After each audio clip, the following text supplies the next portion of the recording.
আমরা কিন্তু এটাকে মরিচ কষুরটা বলি, আপনারা অবশ্যই এটা মরিচ ভর্তা হিসেবে জানেন। চলুন রেসিপিটা আপনাদের সাথে শেয়ার করি। প্রথমে চুলার মধ্যে আমি তাওয়া বসিয়ে দিলাম, এর মধ্যে দিয়ে দিলাম শুকনা মরিচ। আপনারা যে যেরকম ঝাল খেতে ইচ্ছে করে ওই হিসেব করে মরিচটা দিতে পারেন। মরিচগুলোকে আমি এখানে শুকনা তাওয়ার মধ্যেই ঢেলে নিলাম। মরিচগুলো এক পাশে রেখে এরপরে এই সেম তাওয়ার মধ্যে চুরি শুটকি দিয়ে দিলাম। এটা চাইলে আপনারা লইট্টা শুটকি বা চিংড়ি শুটকি এটাও অ্যাড করতে পারেন। তারপরে সব কিছু টালা শেষে মরিচগুলোকে আমি লবণ দিয়ে একটু হাতের সাহায্যে কষলিয়ে নিচ্ছি।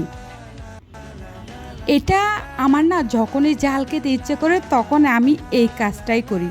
তারপরে পেঁয়াজ দিয়ে দিলাম, পেঁয়াজগুলো একেবারে ছোটো যে পেঁয়াজগুলো থাকে ওইগুলোই নিলাম।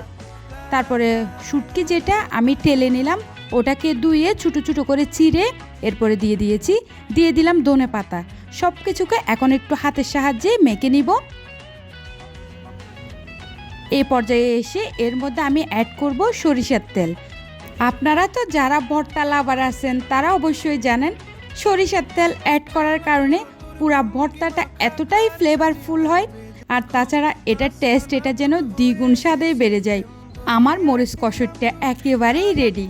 যাই হোক, আপনাদের কাছে রেসিপি কেমন লাগলো অবশ্যই জানাবেন, আর ভালো লাগলে তো এটা ট্রাই করবেন মাস্ট বি।